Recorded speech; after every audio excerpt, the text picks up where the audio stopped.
నమస్కారం కృష్ణారావు గారు. ఐవీఆర్ టాక్స్కి పునఃస్వాగతం. ఈరోజు మనం భౌగోళికంగా ఒక కీలకాంశంగా మారినటువంటి విషయం ఏమిటంటే ఈ ఉద్రిక్తతల మధ్య చమురు ధరల పెరుగుదల. ఈ చమురు ధరల పెరుగుదల ప్రతి ఆర్థిక వ్యవస్థ మీద ఇంపాక్ట్ చూపిస్తుంది. ఇది నేను ప్రస్తుతము ఈ క్రూడ్ ఆయిల్ ధర $73.5 వద్ద ఉంది. రోజు రోజుకు పెరుగుతోంది.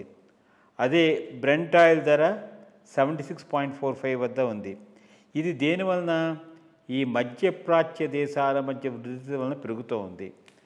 ఈ చమురు ఏది ఇజ్రాయెల్ అండ్ ఇరాన్ మధ్య జరిగేటువంటి యుద్ధం ఈ చమురు సరఫరాకి చాలా అంతరాయం కలుగుతుంది. ముఖ్యంగా భారతదేశం చేయలాంటి దేశాలు ఎక్కడైతే మనము ఈ ఆయిల్ ఇంపోర్ట్ మీద బేస్ అయ్యి మన ఎకానమీ అవుతోందో ఈ చమురు ధరలు పెరిగిన కొద్దీ మనకి ఏంటంటే మన ద్రవ్యోల్బణం మీద కూడా చాలా ఇంపాక్ట్ ఉంటుంది. In fact reserve bank of India ఈ ద్రవ్యోల్బణాన్ని నియంత్రించడానికి చమురు అంటే వీళ్ళు ఫార్వర్డ్ డీల్స్ అవన్నీ కూడా చేసుకుంటూ ఉంటారు. సో అమెరికన్ ప్రెసిడెంట్ అయితే మన G7 నుంచి బయటకు వచ్చి అన్కండిషనల్ సరెండర్ మీరు అవ్వాలి, అది చేయకపోతే మేము ఏదో చేస్తామన్నది కూడాను ఈ ఆయిల్ ప్రైజెస్ పెరగడానికి అయితే అవకాశం అయిందనమాట. సో మరి ఈ ఓపెక్ అంటే ఆయిల్ ప్రొడ్యూసింగ్ కంట్రీస్ కూడాను దీని మీద ఒక విధమైనటువంటి డైరెక్షన్ ఇవ్వలేకపోతుంది బికాజ్ ఆఫ్ ది అనిశ్చితి అనమాట. సో ఈ మరి ఇరాన్ ఇజ్రాయెల్ మధ్య ఉద్రిక్తత కనుక కొనసాగితే భవిష్యత్తులో చమురు ధరలు మరింత పెరిగి అనేకమైనటువంటి డెవలపింగ్ నేషన్స్ మీద ఎఫెక్ట్ పడే ఉంది. సో దీని మీద మీ స్పందన అంటే ఎక్కడ మేజర్ వార్ జరిగిన ఆయిల్ ప్రొడ్యూసింగ్ కంట్రీ ఇన్వాల్వ్ అయి ఉంటే తప్పకుండా చమురు ధరలు పెరుగుతాయి. Ukraine Russia war, because Russia ఒక ప్రధానమైన ఆయిల్ సప్లయింగ్ కంట్రీ, దాంతో దాని ఎఫెక్ట్ చాలా ఉండింది. అప్పుడు లక్కీలీ శాంక్షన్స్ పడకుండా ఇండియా చాలా వరకు ఇంపోర్ట్ చేసుకోగలిగింది కాబట్టి రష్యా నుంచి అంతగా ఆయిల్ ధరలు ఆ రోజు పెరగలేదు.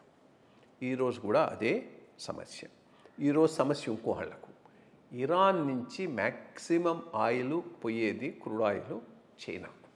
ఎందుకంటే ఇరాన్ సప్లై మీద మిగిలిన కంట్రీస్ అన్నిటికీ శాంక్షన్స్ పెట్టింది అమెరికా, అందుకని మిగిలిన వాళ్ళు కొనరు. బట్ చైనా అమెరికా శాంక్షన్స్ని పెద్ద ఖాతరు చేయట్లేదు కాబట్టి తీసుకుంటూ ఉన్నది. అది ఒక ప్లస్ కూడా. ఎందుకంటే ఇప్పుడు ఆ స్ట్రెయిట్ ఆఫ్ హార్ముజ్ ఏదైతే దేని నుంచి అయితే ఈ మొత్తం ప్రపంచంలో ఉన్న ఈ క్రూడ్ ఆయిల్లో 30-40% వస్తుందో ఆ స్ట్రెయిట్ ఆఫ్ హార్ముజ్ను కావాలంటే క్లోజ్ చేయగలదు ఇరాన్. బట్ క్లోజ్ చేస్తే ఎవరికి దెబ్బ? ఇరాన్కు చాలా దగ్గర ఫ్రెండ్ అయినటువంటి చైనాకే పెద్ద దెబ్బ పడుతుంది. కాబట్టి క్లోజ్ చేయకపోవచ్చు అనేది అదొక సేవింగ్ పాయింట్. బట్ ఆల్రెడీ ఒక మేజర్ ప్రొడ్యూసర్ ఇరాన్, పక్కనున్న అన్ని దేశాలు కూడా ఆయిల్ ప్రొడ్యూసింగ్, అక్కడనే ఈ వార్ జరుగుతూ ఉంది కాబట్టి దాని ఎఫెక్ట్ వల్ల పెరుగుతూ ఉన్నాయి. పెరగొచ్చు కానీ మరీ అంత విపరీతంగా పెరగకపోవచ్చు. బికాస్ అంతకు ముందు బాగా తగ్గుతూ ఉన్నాయి. 60-65 బ్యారెల్ ధర వచ్చింది, ఇంకా తగ్గుతుంది, 50 దాకా కూడా పోతుందని అన్నారు. అటువంటిది కాకుండా మళ్ళీ 75-74 పైకి పెరిగింది.